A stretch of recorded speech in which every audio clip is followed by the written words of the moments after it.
សូមគោរពស្វាគមន៍មកពុកម៉ែបងប្អូនមកចូលមកកាន់ Channel ភេទ Delane សម្រាប់ថ្ងៃនេះខ្ញុំមានរូបមន្តបាទភេទសជ្ជៈបើកម្លាំងសម្រាប់ផ្លូវភេទមួយមុខទៀតបាទអញ្ចឹងសម្រាប់អ្នកសោយអាចសម្រាប់ផ្លូវភេទបាទរួមភេទមិនបានយូរអញ្ចឹងសម្រាប់រូបមន្តបាទរួមមានបាទខ្ញីខ្ទឹមក្រហមពងមាន់មីក្របបាទមានពងមាន់ស្រែកាន់តែល្អហើយនឹងក្រូចឆ្មាទៅស្តក់មួយផ្លែឬក៏ពីរផ្លែក៏បានដែរហើយនេះគឺការ៉ុតបាទការ៉ុតវែងពេកអញ្ចឹងខ្ញុំកាត់ពាក់កណ្ដាលទៅហើយជាចុងក្រោយគឺទឹកឃ្មុំអញ្ចឹងសម្រាប់អ្នកមានបញ្ហាខ្សោយប្រភេទខ្សោយអីហ្នឹងបាទយើងធ្វើពិសាទៅបើមិនទាន់បានធ្វើពិសាបាទអញ្ចឹងឥឡូវយើងទៅមើលបាទពីរបៀបធ្វើរូបមន្តនេះទាំងអស់គ្នាបាទអញ្ចឹងពុកម៉ែបងប្អូនទាំងគ្នាបាទជាដំបូងពុកម៉ែបងប្អូនបាទធ្វើការកោសបាទខ្ទឹមក្រហមមុនមក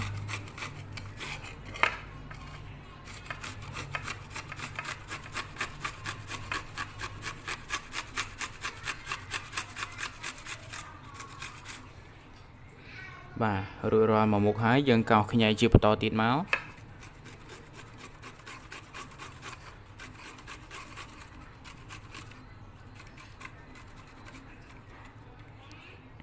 បន្ទាប់ពីកោសខ្ញីរួចហើយបាទយើងកោសទៅសក់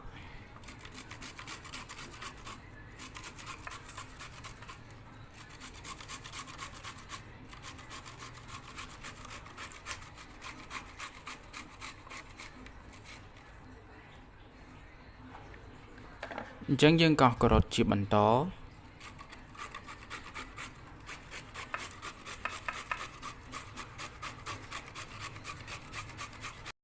អញ្ចឹងឥឡូវខ្ញុំបានកោសបាទការ៉ុតរួចហើយអញ្ចឹងយើងធ្វើការចាក់ទឹកបន្តិចទៅបាទទឹកត្រជាក់ក៏បានទឹកក្តៅក៏បានបាទយើងចាក់ប្រហែលជាមួយល្មមប៉ុណ្ណឹងមក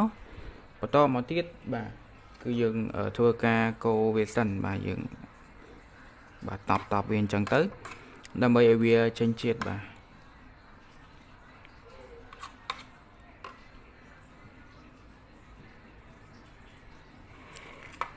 ធ្វើការយកបាទចានក៏បានឬក៏កែវក៏បានធ្វើការត្រង់វាទៅ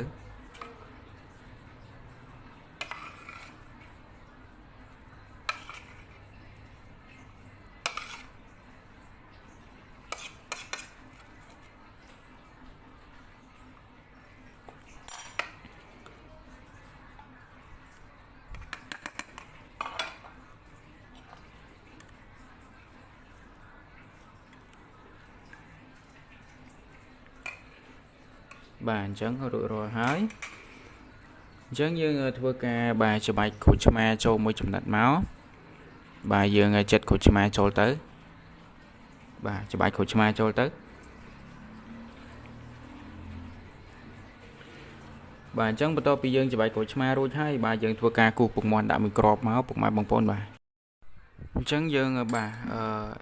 ចាក់ពងមាន់ចូលទៅ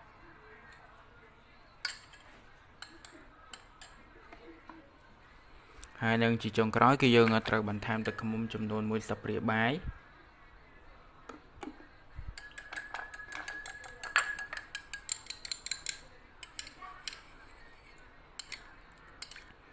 បាទអញ្ចឹងគឺយើងអាចពិសាបានហើយបាទយើងពិសាមុនពេលចូលគេងបាទរយៈពេល30នាទីបាទក្នុងមួយសប្តាហ៍ពិសាឲ្យបាន3ទៅ4ដងបាទសម្រាប់អ្នកមានពេលវេលាពិសារាល់ថ្ងៃក៏បានវានឹងធ្វើឲ្យកម្លាំងផ្លូវភេទរបស់យើងគឺថាកើនឡើង 100% អាចរួមភេទបានយូរជាងមុនបាទជាក់ជាមិនខានអញ្ចឹងបាទសូមអរគុណសម្រាប់ការទស្សនាហើយកុំភ្លេចជួយចុច Subscribe Channel របស់ខ្ញុំម្នាក់មួយផងដើម្បីទទួលបាននៅវីដេអូបាទថ្មីៗបាទជាបន្តទៀតបាទអញ្ចឹងសូមអរគុណនិងសូមជម្រាបលា